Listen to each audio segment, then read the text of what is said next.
السلام عليكم ورحمة الله وبركاته. بسم الله الحمد لله والصلاة والسلام على رسول الله وعلى آله وصحبه ومن والاه أما بعد. Welcome to another episode of Critical Conversations with Imam Mazhar, where we speak to critical matters with experts. There is a lot of discrimination prevalent in our societies, may it be in the US or Canada or generally in the West, nay, worldwide. And sometimes this discrimination is looked at as an insignificant matter. And in many cases, the perpetrators are let loose and they are not taken into any account. Today's guests are very important to me. They are my students.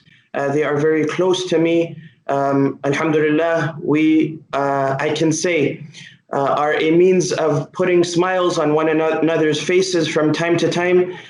They have experiences with regards to today's topic, and hence I thought they would be amazing guests to have on our podcast today. I welcome my students, Rabiah and Rasheedah. Welcome to you, Rabiah and Rasheedah. Assalamu alaikum. Assalamu alaikum. Welcome salam. I thought the audio got lost there for a bit. So Rasheedah and Rabiah, definitely we have seen in our societies a sense of discrimination, a sense of not putting individuals who perpetrate this sort of discrimination to account. What are your thoughts on this whole entire phenomena that is prevalent mainly in the US, where we sort of live, not only in the US, among certain segments of the community as well who are looked down upon? Go ahead, I'll give the mic to you. So, yes, as you said, it definitely is something that's very prevalent in the US, and it's something that needs to be talked about and discussed about in the classroom, in the workplace more often because of how prevalent it is. Because a lot of people tend to maybe talk about it, or they'll hear situations that deal with it, but then they kind of just, that's that. But in order for things like this to get better, in a sense, in the future, it's really, really important for teachers and just people in the workplace to talk about these things and have discussions. And that's the only way that things like these will start to get better. Yeah, and honestly, going off of that, I think the first thing is and I feel like in the Muslim community especially, we need to admit that discrimination in our community exists, and I feel like I was not even going there, but Jazakumullah khairan for bringing that up. Yes, go ahead, for sure. Yeah, definitely. I feel like we need to talk about, because obviously Islam is a religion of togetherness and being accepting of everyone. And oftentimes people have this one-sided view of what a Muslim looks like. And if you see somebody who doesn't look like that, there are some times where you feel excluded in the community, or you feel like your voice isn't heard. Well, 100%. So starting with our own communities, we need to rectify this matter of discrimination from occurring. What kind of experiences of discrimination did you see, say, at the masjid where you go to?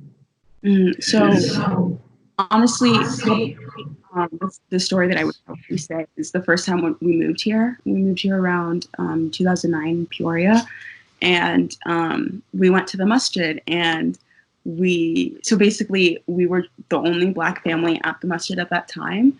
So we were new, and usually we're very open. Like, we would talk to somebody that we met, that like who would be sitting next to us, just say our salams, because that's what we're used to. Usually you just see somebody in the masjid and you just say salam. So that's something that we did. We just said salam to families that we would see, and it would just be as if we were ignored. People would not respond. And particularly for my mom, we were at a dinner one time, and she was sitting next to this woman, and the woman was ignoring her. The woman was acting as if she wasn't there, or her presence didn't matter. It wasn't until her husband came up to her and then greeted my mom, addressing her as a doctor because my mom is a doctor. And then after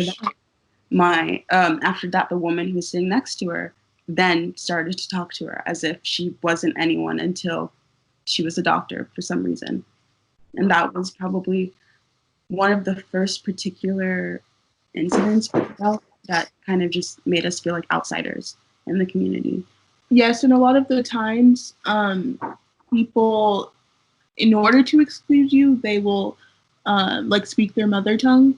So this time, like when my mom was there and trying to greet her and things like that, she would just speak. I wasn't sure if she was Desi or Arab, but just speak in their mother tongue and completely just exclude you out of the conversation. See, I feel this is a big problem in our communities.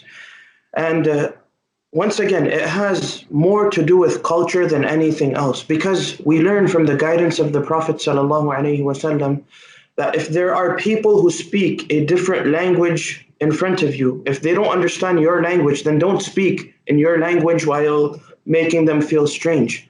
And this is a huge problem. I'm telling you, I have seen it among the male section and the female section at masajid, where, say, there's a single nationality congregating around the table. Even if a person from another nationality passes by them, they won't turn around to say wa alaykum salam to the greeting that this individual invokes upon them.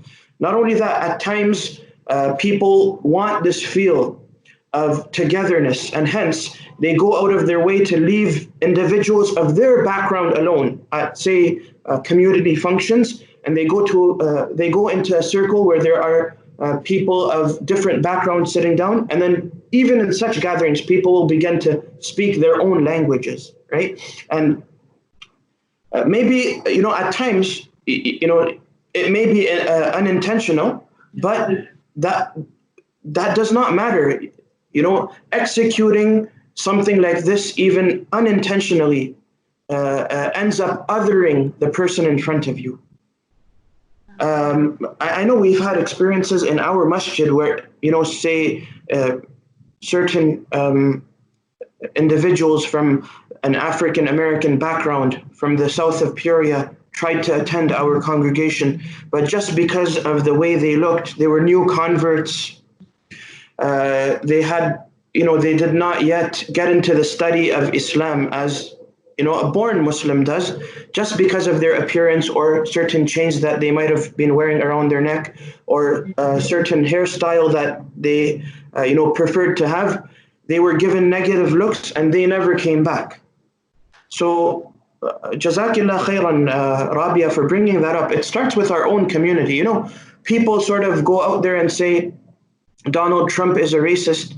That doesn't deny the fact that he may be a racist, but we're not looking at our own selves at times. Sometimes we may be saying worse sentiments. We may be invoking worse sentiments than even, say, an open racist. Without, yes. Yeah.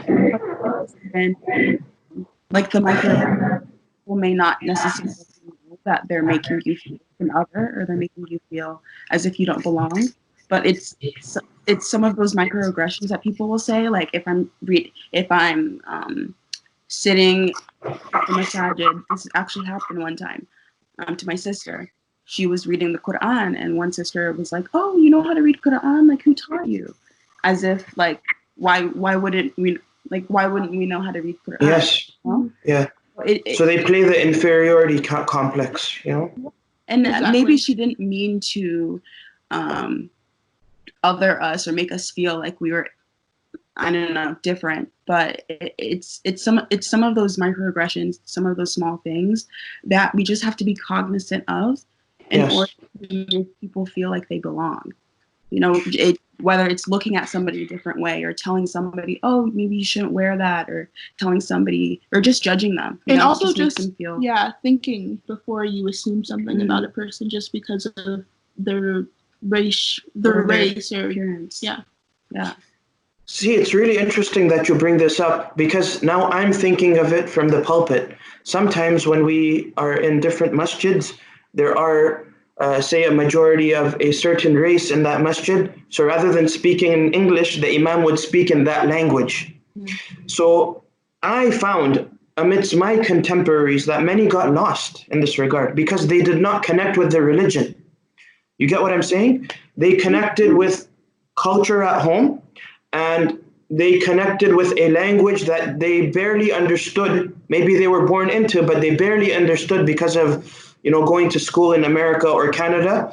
And because of that, they got lost. They did not end up learning the deen. And I can give you examples of cities which are 100 years old or 100+ years old in terms of Islam, but the Muslims there, they don't know anything about Islam because they could not connect with the man on the pulpit, right? So 100%, you're on par when you say that there is discrimination at our masajid, and I have experienced this not with me, but people who were with me firsthand. I've experienced it while being with certain people. I had a Somali friend who was studying with me when we were younger, and the masjid which was near us, or the musalla, so to speak, it was inhabited by mostly individuals from a Gujarati Indian background. So, of course, the masjid, the musalla, is open for one and all. Religiously, this is the reality, but it wasn't the reality at a cultural level. So when we walk into the masjid with our Somali friend, all heads turn towards him, as if he's a wal-iyadhu billah. And I'm saying this with full transparency, as if he was a different makhluk, as if he was a different creation of Allah, right? And it is definitely saddening. And that takes us to discrimination in society. One question that I have lurking in my heart and mind is, why do we see a sense of abundance in discrimination in America? In our personal experiences, why do we see an abundance of discrimination, say, in places like the US of A rather than other places? Or am I wrong? Yeah, definitely.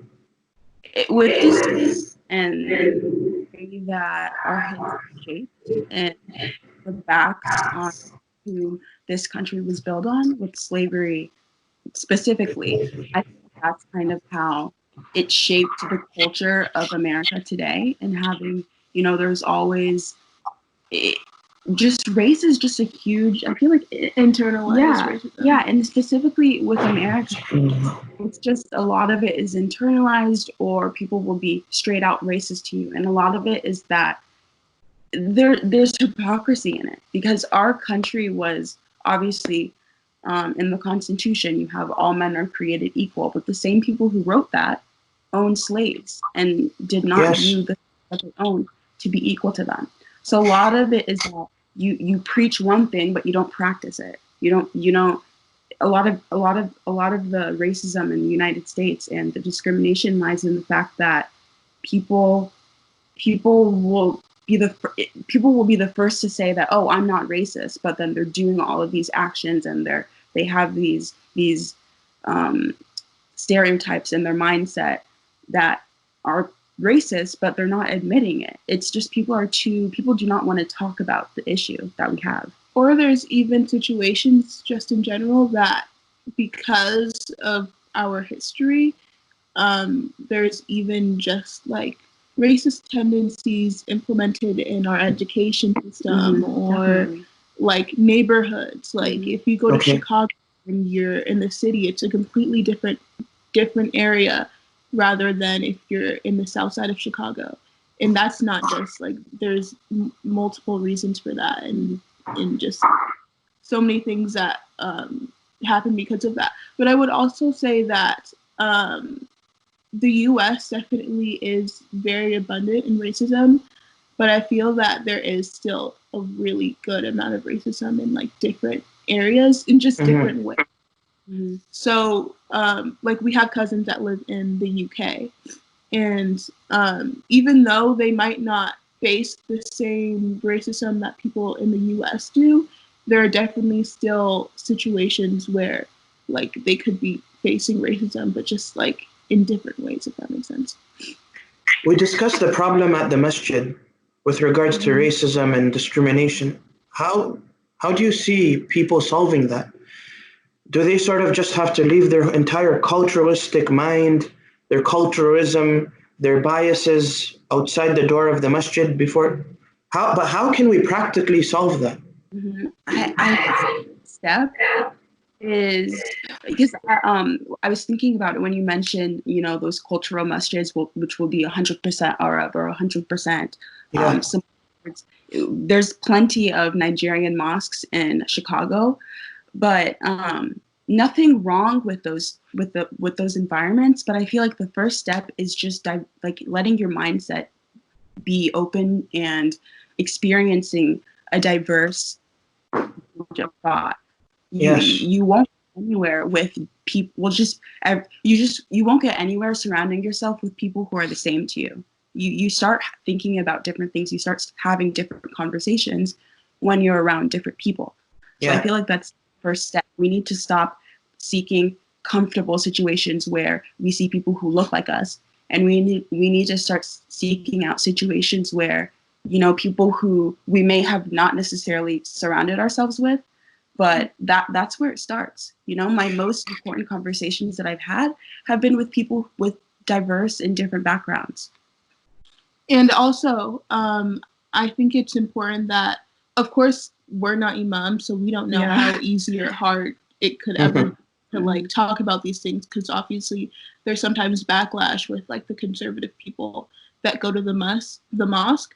But I think it's very important that the person who is like leads a mosque or is the imam tries to at least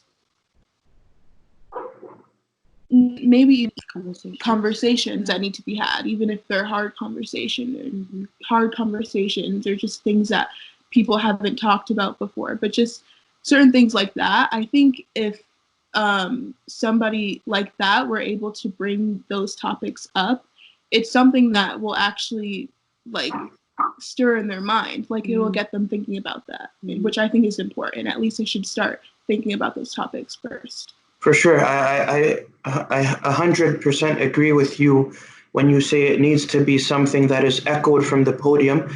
But I would also say, stop fearing these sort of social norms of there may be a backlash if we speak the truth. I'm sort of over that phase. Yeah. People at times use this backlash issue as an excuse not to correct the wrong. And the example of Abraham Lincoln comes to mind. I'm not very adequate with my American history, but although he called for, you know, the abolishing of slavery, but he mentioned statements like, "But a black person could not be a president," if I'm not correct, right? Is that true? Yeah. And this is once again fearing the social norm. We have to stop fearing the social norm. May it be an imam, may it be an average Muslim, may it be a general congregant, or may it be an unpracticing Muslim.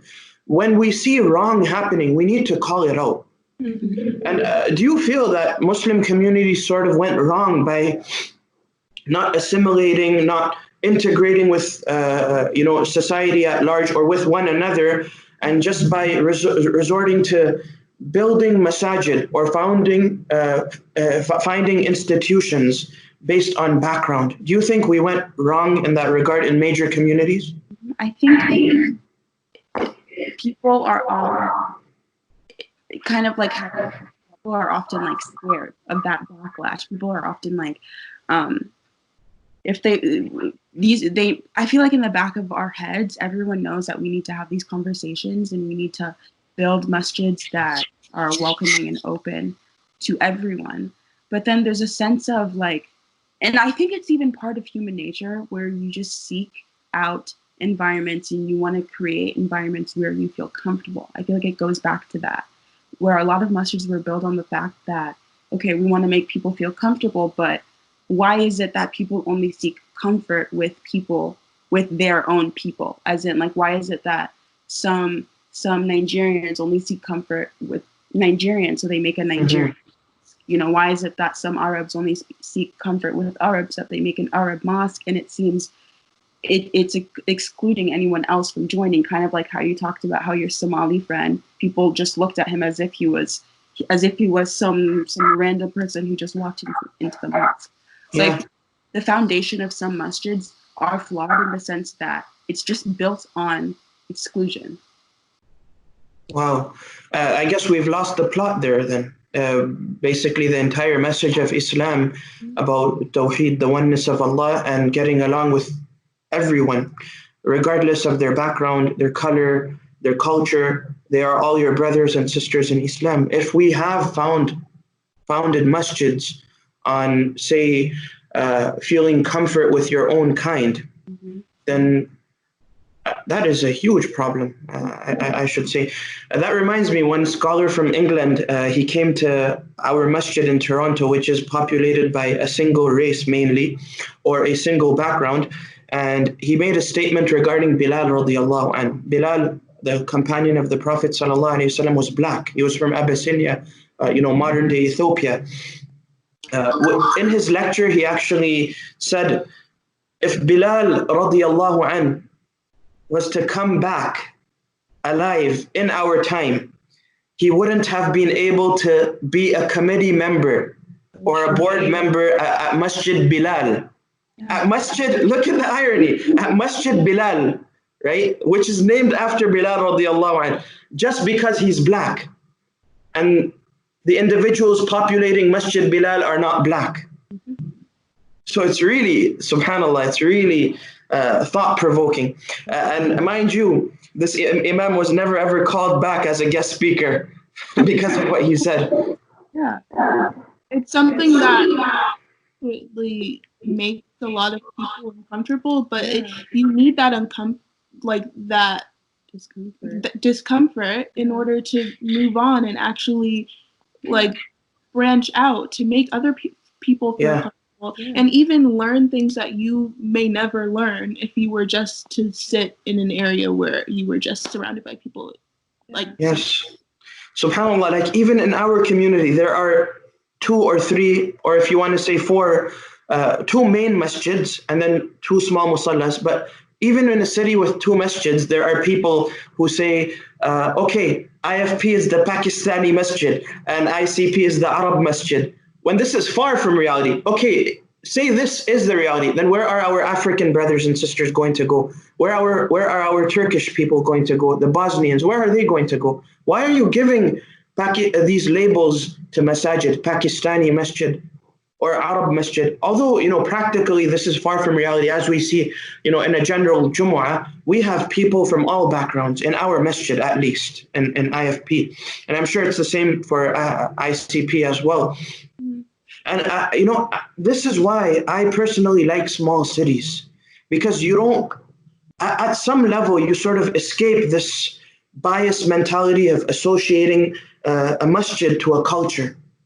I don't know if you agree with me. I feel like it's very, very blessed in Peoria to have a masjid to have masajid where everyone is welcome. And Peoria is nice because it's like a mid-sized city. When you go to places like Chicago, where we used to live, then you start to get into, Arab, Jordanian masjid, Palestinian masjid, Nigerian masjids. And, you start to get into those little masjids that are only for people of a certain background. And a lot of people will come to Peoria and say that, mashallah, I've never been to a masjid where, I can see somebody who's Arab and then somebody who's Sudanese that's sitting right next to me, And I feel like this is where Islam, or this is what Islam was talking about when it said that we have to be open, and this is what masjids are supposed to be like. You're not supposed to go to a masjid and only see one type of people. You're supposed to go to a masjid and see everyone, Of course. Now this takes us to the discrimination in society. Why do you feel, once again, that people are so intolerant and so motivated to other individuals who don't look like them or who they are not used to seeing? So I feel very very scary to think about because of like a lot of people who do that, and even people like us have tendencies to group other people. Mm-hmm. But I think it's such a big thing because people are just, they're very set in their ways, and they have sometimes an ignorance where they don't know, but they also don't want to know. Mm-hmm. So they just are in this area where they don't want to learn anything about other people who don't look like them. They will make fun of other people who don't look like them. They will assume things about people who look like them just from based off of things that maybe they might be discussing at their dinner table. When majority of the time, almost all of the time, things that they talk about or assume are definitely not true. So it's just something where like people are so just ignorant. Yeah. So would you say then in America, in places like America where there was rampant sort of effect, a large effect of slavery in the past, would you, and then, you know, they called for freedom and whatnot, would you actually say that they did opt for giving people their freedom, or was this so-called freedom just for name's sake? I feel like Based on what we see, like, you know, certain segments of the community are still segregated, or they're still being pumped with, you know, I'm going to speak openly, drugs and alcohol. They're not looked after. They're not motivated to go into the professional world. Was this sort of freedom just for name's sake, or did this actually have a strong premise to it? Oh, it was definitely freedom just for me.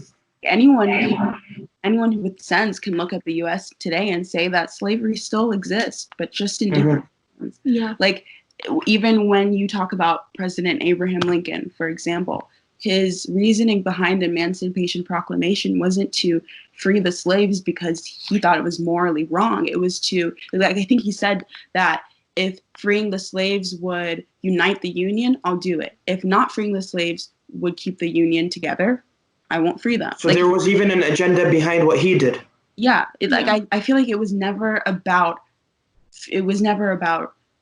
freedom in the sense that you can be free to do whatever, you can be free to live just as anybody else would live. It's just for the name, you know. If you look at the prison systems, that's modern day slavery, in my opinion, because it's like how the government, you know, put drugs and doesn't look after certain communities, and they end up, you know, there's heavy police presence in these certain communities and neighborhoods, that it's kind of like, you know, people will go to jail and then there's no rehabilitation, you know. They'll end up there and it'll be a cycle, and then you know how in prison it's like they have like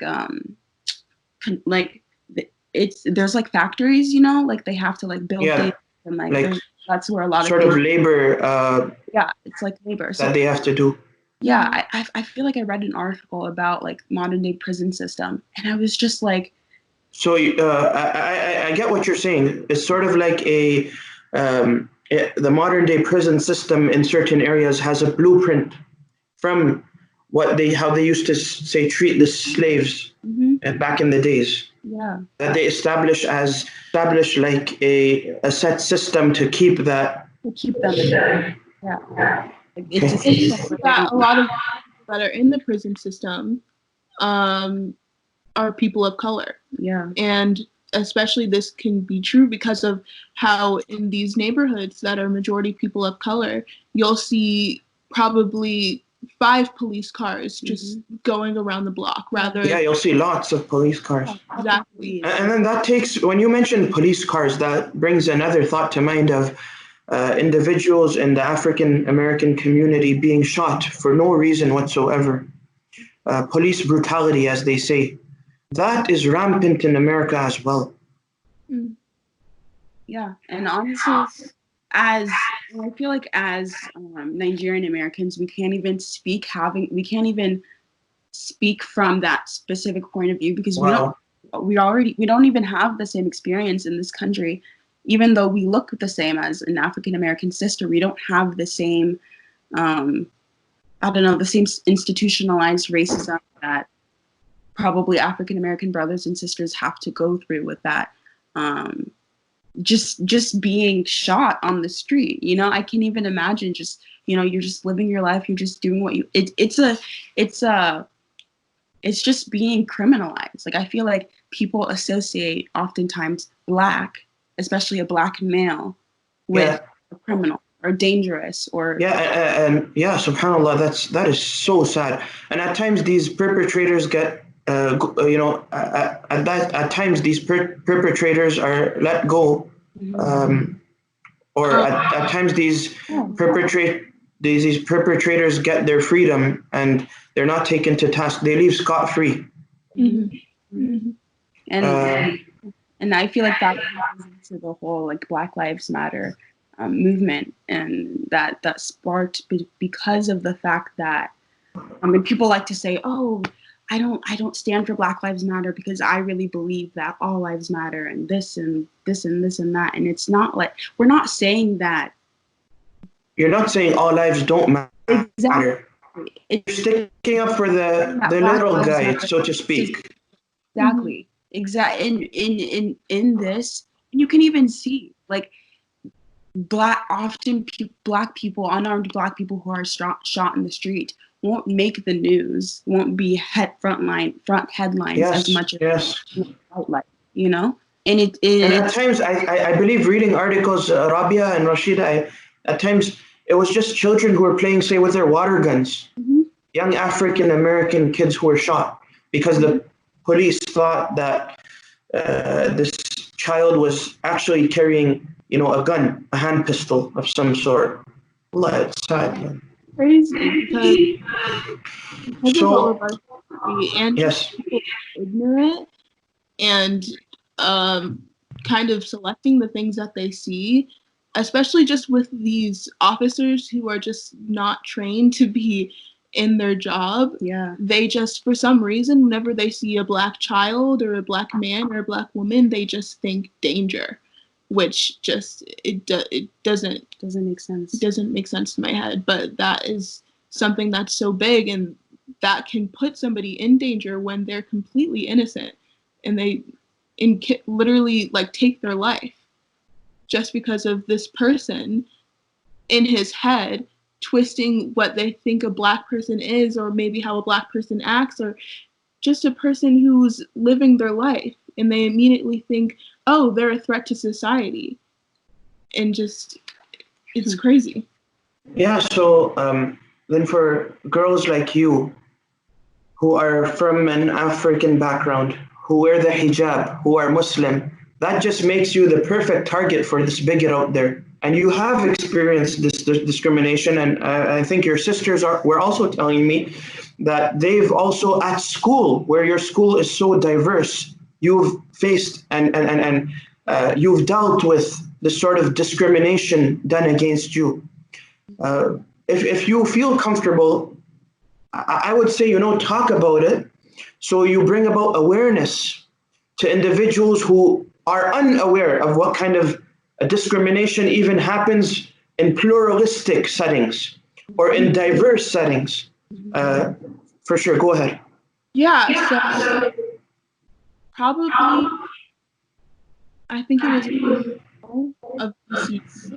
There's been like so many different situations, but just a situation that I went through was when it was close to 9/11, which is a very significant time in the U.S. where and then crashed into the towers in New York. What is it? Sears Towers, yeah. And the Twin Towers, and it's a time where a lot of people will, because these people who hijacked this plane were, they claim to be a part of ISIS or the Taliban, and these are people who are claim that they're Muslims, but their actions are say otherwise. So a lot of people took this time and... Or we would say they're not mainstream Muslims. Yeah. They don't represent Islam whatsoever. Yes.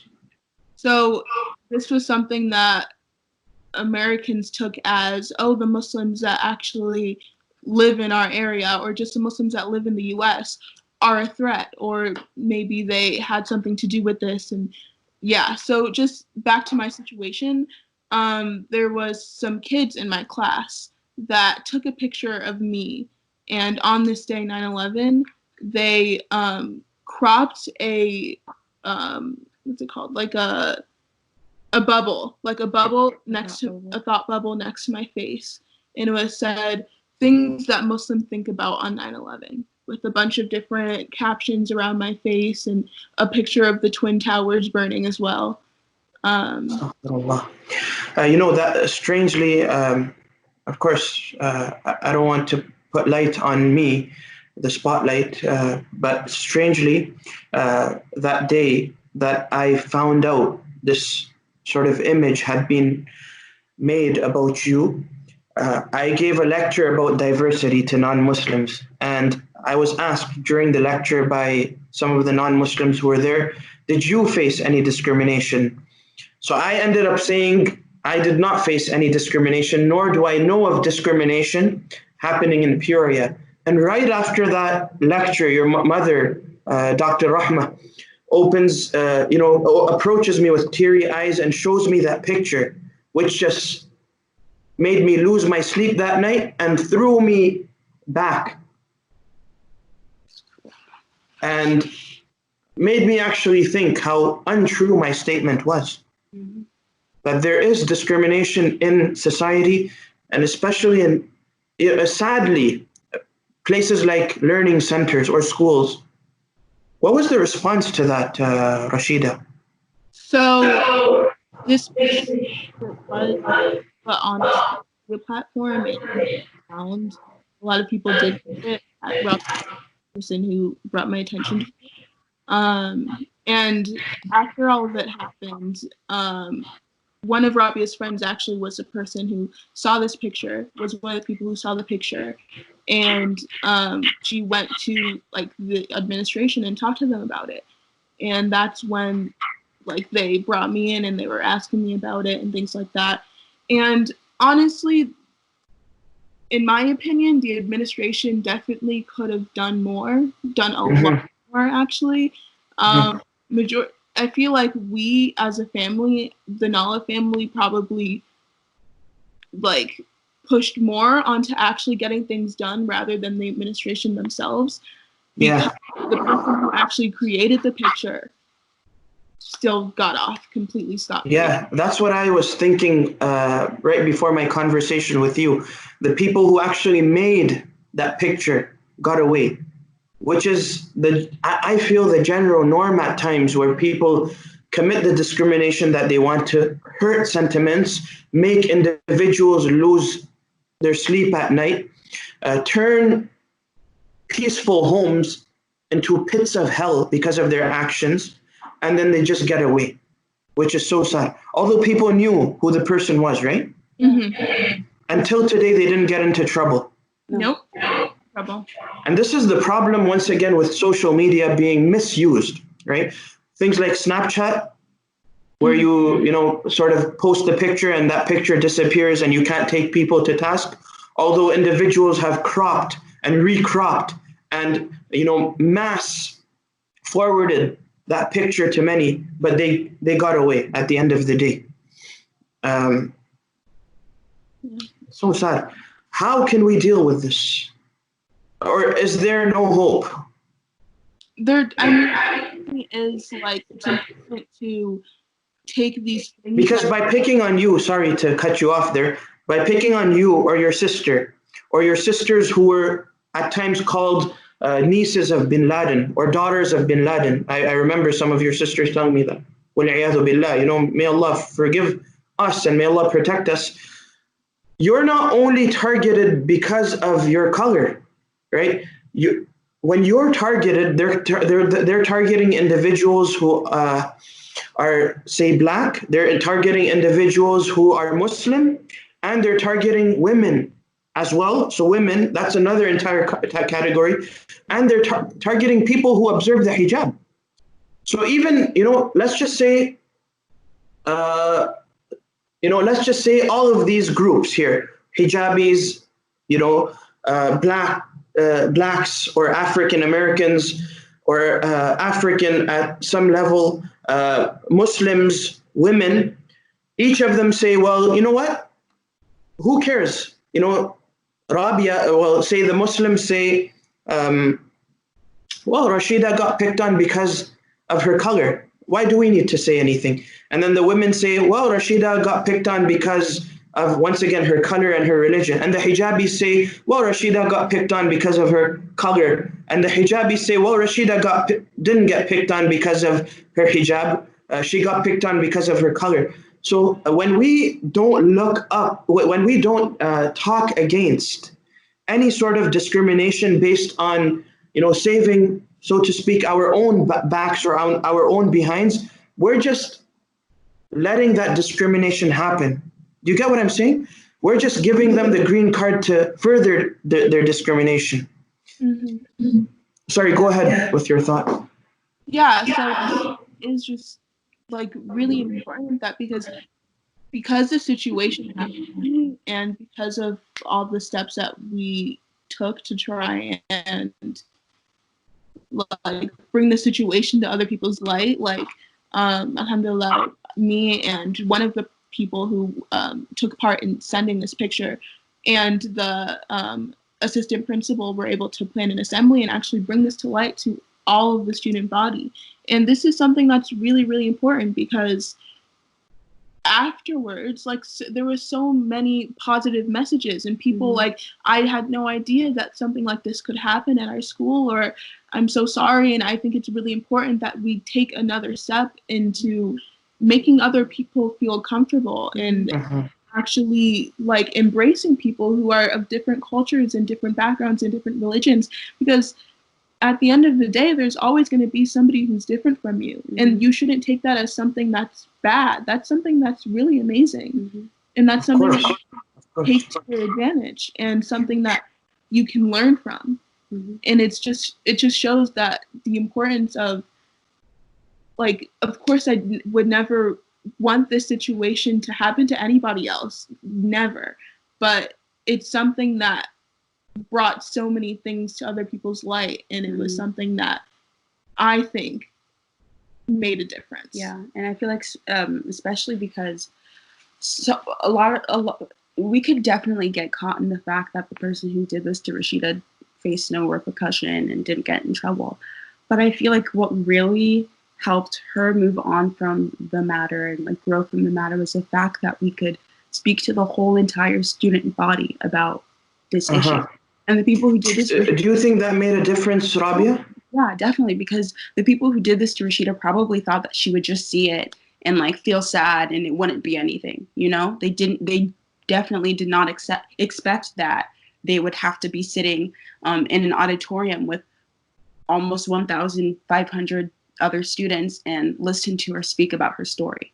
And I feel like at the end of the day, that's the most impactful, because I'm 100% confident that this situation in some form has happened to many people at our school before, where they have been targeted because of their background, because of their race, because of their orientation, or etc. And but it's surprising, even if the school is so diverse, it still happens. It still happens. Yeah. And I also think it's important that just because there's one assembly, it should definitely not stop there. This is only one step. Yeah. And it's something that what was the reaction of the student body or the students at your school towards these known perpetrators who did not get taken to task for because of so-called lack of proof of their misdoings? Yeah, a lot of people. I remember we were walking out of that one. A couple of guys came up to Rasheedah and they're like, "Oh, like people, like we're gonna take care of this for you. Like we're so mad for you."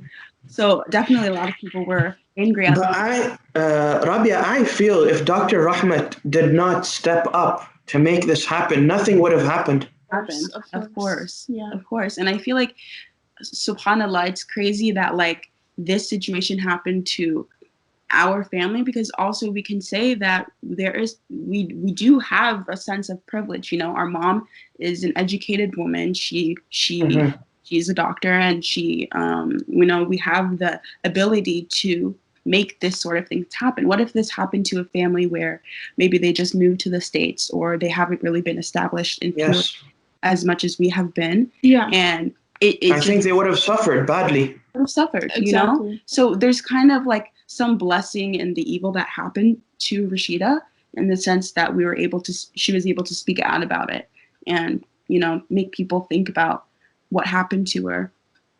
But definitely, if my mom wouldn't have stepped up, or if Rasheedah wouldn't have stepped up, and my I don't think anything would have happened. Well, they definitely. Yes.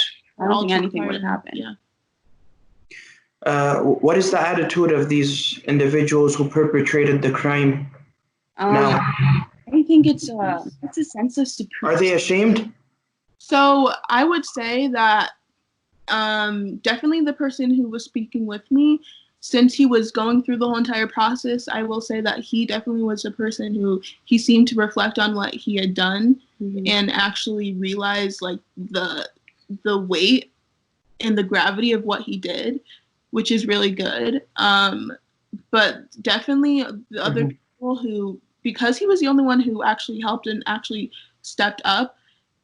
And you got to give it to him at some level. He actually stepped up and admitted, right? Yeah.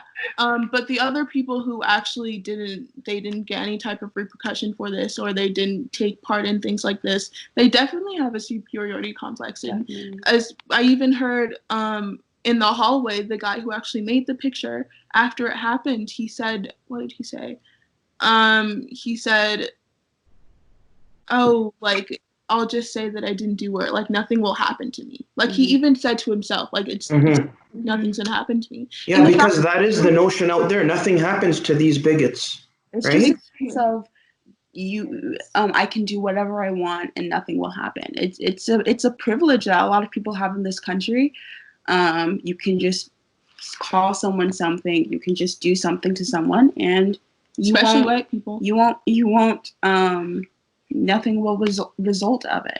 So I definitely feel like the fact that we had an assembly, or the fact that people actually started having conversation, was kind of showing them like, hey, you think that you thought that nothing was going to happen. You thought that nothing was going to result from this evil post you made of Rasheedah, but something did happen, and I feel like it's starting from there. Yes. Because we definitely had a lot of like conversations like, oh, should we do this? Like, what are people going to think? Like, is this going to do anything to kids in our school? Because, a lot of times people in our school, we have diversity assemblies, or we'll have anti-bullying assemblies, and people will just go, and it'll go in one ear and go out the other. So obviously we thought about, oh, is this actually going to make a difference in people? And I feel like a lot of people go through that sort of thought process whenever they want to speak out or speak against something, and then it'll eventually hold them back from doing anything. Yes, there's always bound to be people who will just see a situation like this and not care. There's always bound to be people like that, but we cannot let it hold us back.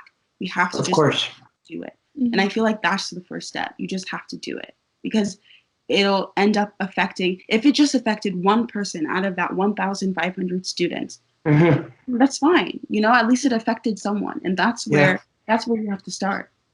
Yes. But for sure, a lot of good came out of it. But what still disheartens me is when perpetrators are left scot-free, right? Because there's no evidence. Yeah. And I think that's something that definitely needs to change in the administration, because that can happen in the country. Yeah. That's something that can happen multiple times.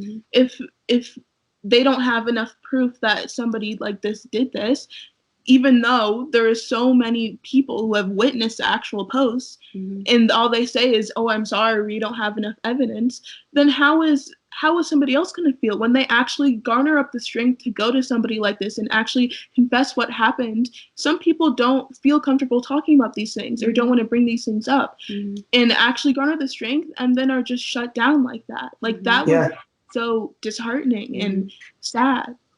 So Rasheedah, what would you say to people of any background who are, say, linked to a certain minority, But then they say, well, okay, what? So what? Rasheedah or Rabiah, they are from a totally different background. That is why they got discriminated against. I don't need to stick up to that. What are your thoughts about people who sort of live with this attitude of saying, well, it's not me, so I don't have anything to worry about? I think that would be such a horrible thing to have, and that attitude will never get you anywhere. Because the fact of the matter is that, first of all, you being someone who is just a person and has feelings, like, should realize that other people also have feelings too, and should and can get hurt and things like this. And just because it didn't happen to you doesn't mean it could never happen to you, or it doesn't mean that, like, it's a situation that you just shouldn't care about, because these are things that could happen to your best friend or your mom or your dad. So just because something like this happened to somebody who you might not know doesn't mean that you shouldn't stick up for them, because this is something that's like, it's a fight for everyone. It's not just a fight for the person that it happened to, because after all, like, we're all people and we all have emotions and we all can get hurt from things. And if you just sit back and say that, oh, it's not my matter to think about or to care about, that's gonna get you nowhere, because everybody. Also, to such people, they should be aware that you can be picked on tomorrow. And there are other people who could say the same thing. Well, you know what? You're not from my background, or you're not associated with the minority that I'm associated with, and hence I don't have to give a damn about you. People can, relive or re-echo the same sentiments that you echoed when others were discriminated, right? Do you think that people will be awoke, or people will be woken up for a long while based on what happened and the outcome of it? I think it definitely was an impact, but as I was saying as before, these are things that people need to have conversations about, even weekly or even daily, because these are things that, just because there's one situation doesn't mean that, like, it ends there, because it doesn't end. And people are always going to be facing discrimination like that. So I think it's important that even in the way that we learn in our education, that we have conversations about this, because just because it may not be like your fight at the time doesn't mean that it's never going to be your fight, just as you. So I think it's really important that to keep that effect and to keep people actually thinking about how others can get hurt from things like this, we need to have conversations about this. Like, very constant. It was definitely a start. I feel like if anything, obviously it's not going to fix the issue 100%. Yeah. You have to start somewhere, and I feel like that's what she was able to achieve. Yeah. Rabia, I actually feel like movements like the Black Lives Matter have a strong premise in faith. And different ahadith and verses come to mind. There's that situation where somebody made a racist remark to Bilal radiallahu anh for his color or for his background. And then the Prophet Muhammad sallallahu alaihi wasallam himself went up to that particular companion and said, إِنَّكَ مْرُؤٌ فِيكَ الْجَاهِلِيَّةِ, you are a man who still has ignorance in him. And verses like, or statements like the Prophet sallallahu alaihi wasallam saying, all of you are from Adam, and Adam is from dirt. There's no preference for a white man or over a black man. So the Prophet sallallahu alaihi wasallam, I feel he actually laid the foundation for racial equality in that time. If it was not already there before, the Prophet ﷺ actually gave life to it. And numerous verses in the Quran where Allah says to all people, not only Muslims, O people, we created you from a single pair of a male and female, and we made you into nations and tribes so you get to know one another, not so you get to discriminate one another.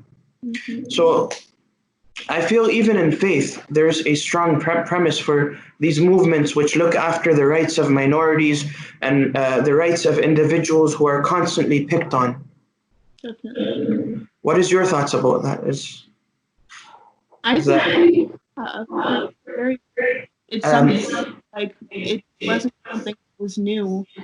Like now, like this has been going on for centuries. Of course, even in Prophet Muhammad Sallallahu Alaihi Wasallam's time, and yeah. it's something that was even very important to him then, of course. Yeah. And it just shows that it's something that is just it's very important to talk about. And yeah, You have Rabia, I remember. Sorry, go ahead. no, it's fine. I remember we had a heated debate in class one day about this issue, right? The whole Black Lives Matter issue, and one of the students, they were saying that, well, you got to give it to Abraham Lincoln and these people. They at least gave freedom to some extent. How do you take this statement? Can we do justice by saying, well, there is freedom at some level, but not at all levels? I feel like you can't. It's not. I just feel like you shouldn't say that because at the root of it, slavery should have never existed. You Of know, course, it yes. should not have even been a thing. So the fact that Abraham Lincoln with the whole Emancipation Proclamation, and I'm sure you could even speak on so many different people in power who had the opportunity and chance to free all the slaves. Like if he actually wanted to free all the slaves, he would have done it. And Like fully, right? Make them equals. Yeah, and I feel like to say that, oh, at least he did something, like at least we have to give it to them, like at least he freed some of them. I mean, at least some people were free out of it, but at the same time, he didn't do as much as he could have done in his power. Yeah. And we have to stop. Well, once again, we go back to that. Is it actually freedom when you're still segregating an entire? That's what I'm saying. Because the whole civil rights. You just changed you just changed the shape of slavery. It's like Exactly. It's like baking a cake and saying, well, you know what? This cake is a vanilla cake. Well, okay, forget it. That was a bad example. But it's just like saying that something doesn't exist when it does exist in a different form. We see that in this country. Yeah, Emancipation Proclamation happened in the late 1800s or something. Yeah. Black people and white people weren't able to use the same entrance to a restaurant until after the 1960s. Like, yeah, it's freedom, but what does that freedom mean? You know, Jim Crow laws still existed in order to keep Black people at the bottom. So yeah, maybe they were enslaved, but they were still enslaved in the sense that they couldn't exercise normal human rights in society. And for someone to say that just because it definitely is better now than it was then, that's not enough. That it doesn't stop there. Yeah. And it's, like I said that day in class, it's very easy for you, so-and-so from a different background to say, huh? Yeah, it's easy for somebody who doesn't have that background or doesn't have the experience. It's easy to say it because they haven't lived it. Yeah. And I feel it's very offensive for such a person to say, well, all lives matter when they haven't gone through the same struggle as Black people throughout history, especially in America. Sorry, I guess I just mentioned the example of the cake because I'm feeling hungry and there's still a long time for iftar. Anyways, I guess we just have to keep going, stay strong at our at our specific capacities. Regardless of what people say, we just got to keep moving and keep standing up for what matters. People have given their lives in the past for what they believed was the truth. And at times they were alone. Even when you study Islamic history, in the beginning it was just the Prophet Muhammad sallallahu alaihi wasallam, but he stood up for what he believed,